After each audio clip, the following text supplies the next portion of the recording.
Hey guys, welcome back. Today I want to share with you a technique that I use when I perform the satin stitch. What I like to do is start by staggering individual straight stitches across the given area that I'm working on. And then I will work backwards and fill in all the remaining spaces with additional straight stitches.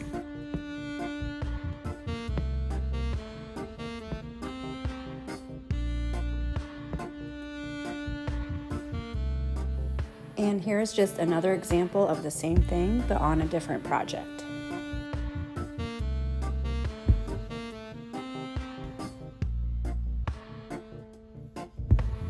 I like using this method because it takes the pressure off of you in regards to getting each stitch right next to each other every time, and it allows for more freedom when stitching.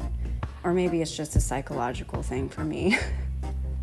You should let me know in the comments if this is your preferred way of doing the satin stitch. And hopefully this technique will help you as well.